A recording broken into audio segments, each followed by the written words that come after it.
വെറുതെ രാവിലെ നടക്കാനിറങ്ങിയ സമയത്താണ് ഒരു റെസ്റ്റോറൻറ്റ് കണ്ടത്. പേര് എക്കോസ്.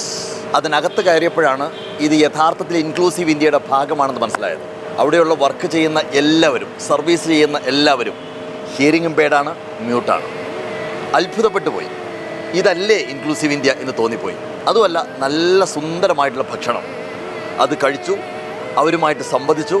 അവിടെ ഈ അന്യഭാഷ സംസാരിക്കാൻ ഉപയോഗിക്കുന്ന ലിപികൾ എഴുതി വച്ചിട്ടുണ്ട്. വളരെ സ്നേഹത്തോടു കൂടിയാണ് അവർ പെരുമാറുന്നത്. നല്ല സർവീസാണ്. ഞാൻ പറയുന്നത്, ഈ പറയുന്ന കാര്യം ഒരു എക്കോ ആയിട്ട് കാതുകളിൽ നിന്ന് കാതുകളിലേക്ക് പടരണം.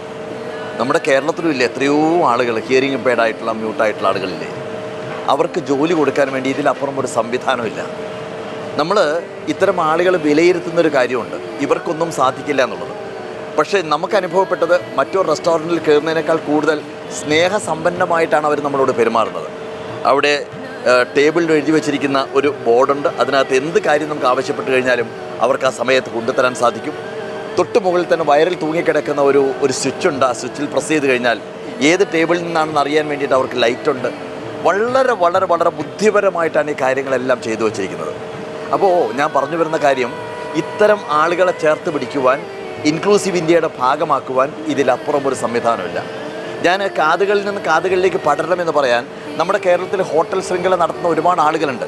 അതിൻ്റെ ഒരു ഭാഗത്ത് ഒരു ചെറിയ പോർഷൻ ഇവർക്ക് വേണ്ടി മാറ്റിവെക്കാൻ സാധിച്ചു കഴിഞ്ഞാൽ വലിയ പുണ്യമായിരിക്കും. കാരണം അതൊരു എക്ക പോലെ അതിൻ്റെ നന്മ അവരിലേക്ക് തന്നെ വരും. പണ്ട് ഒരു കുട്ടി ചോദിച്ചില്ലേ ഗുരുവിനോട്, ഗുരു ഞാൻ എവിടുന്നാണ് പാഠങ്ങൾ പഠിക്കേണ്ടതെന്ന് ചോദിച്ചപ്പോൾ ഗുരു പറഞ്ഞു, നിന്നിൽ നിന്ന് തന്നെയാണ് പഠിക്കേണ്ടതെന്ന് പറഞ്ഞു. അതെങ്ങനെയാണെന്ന് ചോദിച്ച സമയത്ത് ഗുരു അവനെ 4 ചുറ്റും മലകളുള്ള ഒരു സ്ഥലത്ത് കൊണ്ടുപോയിട്ട് നിർത്തിയിട്ട് നല്ല കാര്യങ്ങൾ സംസാരിക്കാൻ വേണ്ടി പറഞ്ഞു. അവൻ നല്ല കാര്യങ്ങൾ സംസാരിച്ചപ്പോൾ അത് എക്കോ ആയിട്ട് അവൻ്റെ ചെവിയിലേക്ക് തന്നെ തിരിച്ചു വന്നു. അപ്പോൾ പറഞ്ഞു, നീ നല്ല കാര്യങ്ങൾ ചെയ്തു കഴിഞ്ഞാൽ നല്ലത് നിനക്ക് തിരിച്ചു കിട്ടും. പൂക്കൾ മേലോട്ടെറിഞ്ഞാൽ പൂക്കൾ താഴേക്ക് വീഴും, കല്ലുകൾ മേലോട്ടെറിഞ്ഞാൽ കല്ലുകൾ താഴേക്ക് വീഴും. അത് പാഠം പഠിക്കുവാനുള്ള ഏറ്റവും വലിയ കാര്യമാണെന്നുള്ളത്. അതുകൊണ്ട് ഇത്തരത്തിലുള്ള ആളുകളെ, അതായത് ഹിയറിംഗ് ഇംപെയർഡ് ആയിട്ടുള്ള ആളുകൾ, മ്യൂട്ടായിട്ടുള്ള ആളുകൾ നമ്മൾ അണ്ടർ എസ്റ്റിമേറ്റ് ചെയ്യരുത്. കാരണം അവർക്ക് അവരുടേതായിട്ടുള്ള മികവുകളുണ്ട്, കഴിവുകളുണ്ട്. പണ്ട് ഞാനൊരു കഥ വായിച്ചിട്ടുണ്ട്, ഈ വേദത്തിലുള്ളതാണ്. അഷ്ടാവക്ര ഗീതയുടെ ഭാഗമായിട്ടാണ് പറയുന്നത്.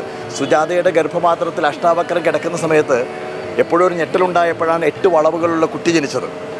ആ കുട്ടി വലുതായി ഒരു രാജാവിൻ്റെ പണ്ഡിത സദസ്സിലേക്ക് കടന്നു വരുന്ന സമയത്ത് ആ പണ്ഡിതരെല്ലാം കൂടി ആർത്ത് ചിരിച്ചു ഇവൻ്റെ ഷേപ്പ് കണ്ട സമയത്ത്. അപ്പോൾ അഷ്ടാവക്രം പറഞ്ഞു, ഞാൻ വിചാരിച്ചത് ഇവിടെ എല്ലാം പണ്ഡിതരാണെന്നുള്ളതാണ്. ഇവിടെ വന്നപ്പോഴാണ് എനിക്ക് മനസ്സിലാക്കിയത് ഇവിടെ വെറും ചമറുകൾ മാത്രമാണ് ഉള്ളത് എന്ന് മനസ്സിലാക്കാൻ സാധിച്ചത് അപ്പോഴാണെന്ന് അഷ്ടാവക്രൻ പറയുന്നുണ്ട്.